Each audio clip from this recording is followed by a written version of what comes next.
Hello and welcome to Capacity TV. I'm joined today by three gentlemen from NewTelco. I'm joined today by George, Matthias and Eckhart. Today I wanted to ask you about what challenges data centres and co-location facilities are facing across Europe and Africa right now. Especially in Europe, we face the big challenge that the demand, especially for co-location, means business with operators changes in that way that we need extremely more power in the future. We already feel this today, and I believe it will be more in the future, which also results in that we need much more air conditioning. And especially if you have existing facilities 5-10 years old, you have to replace the infrastructure, and the future will show that we have to provide much more services in the facilities. It's not that you offer, as in the past, co-location and power, and more engineering services are required and requested. And Africa? In Africa specifically, first and foremost probably power. Power is either not available or highly unstable. So you have to plan from the beginning with a diesel generator running for 24/7. It quite often happens. The second issue is that the terrestrial infrastructure in Africa is lagging behind. So often the connectivity in and out of the data center is an issue. And thirdly, skills sometimes for maintenance of the equipment, servicing and so on. These have to be imported from Europe or from the US. That's expensive, so there's a little bit of a gap there.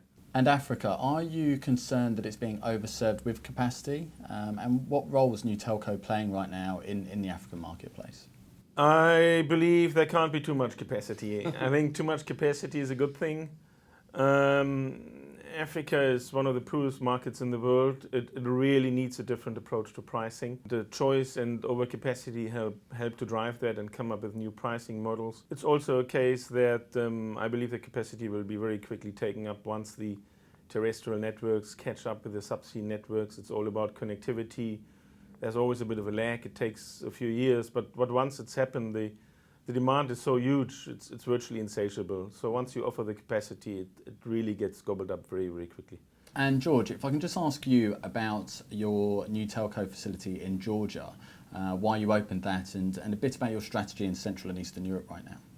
So the main idea to open a facility in Tbilisi was that in the whole region, not only in Georgia, but only the whole region of Caucasus, there is no carrier neutral facility. So we knew that this is on demand, especially for European carriers who are planned to come.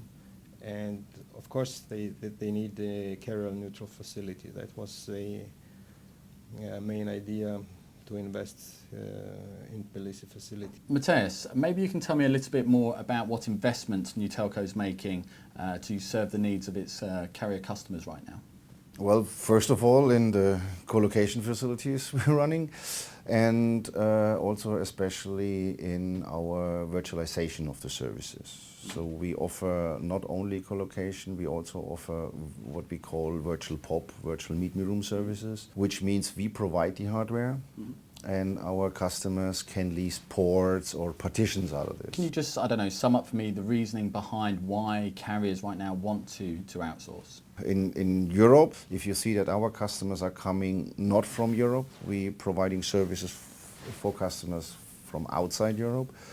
One reason is that if you run a network through Europe to meet all international other operators, you have hardware. If you have hardware, you need engineers who does the service, who supports you with the interconnects. And that's pretty much where we come into and say we have engineers.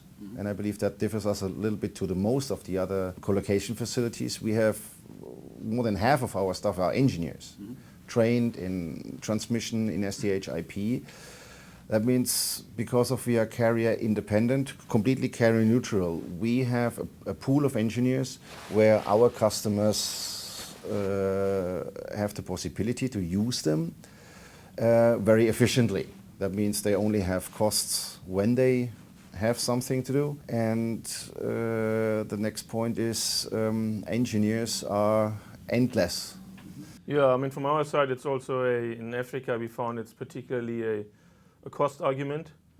International network expansion is fairly new for a lot of operators in Africa. Uncharted territory, we assist with a great deal of expertise, reach and presence, as well as sharing the financial risks. We will turn the capital expenditure model into an operational expenditure model. We will invest. We will lease that infrastructure back to the customer, and customers like that. Yeah, I think there is also one issue that when carriers, companies are coming to the new markets, it's more comfortable when you meet their company which is known. You expect the same quality of service as you have in Europe, and this was for NewTelco. It was a good chance, because a lot of carriers who collocate in Europe, in Frankfurt, for example, and these companies can get the same quality of service in Georgia. So this is very convenient for these companies. And finally, gentlemen, how do you see your company and business model evolving over the next sort of 5 years? We are pretty much customer driven. I mean, there are still a few countries, there are no carrier independent facilities right now. And there is a few requests from customers, from operators. They ask us whether we can do something in order to support them on a neutral facility.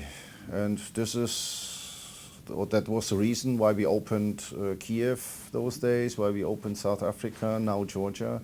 It's also about virtualization, more and more virtualization of new services. Cloud platforms, is a big topic in Africa as well, so I think a lot of future developments will certainly go into that. Well, gentlemen, thanks very much for taking some time out to speak to us. Great, thank you, Paul. Thank you.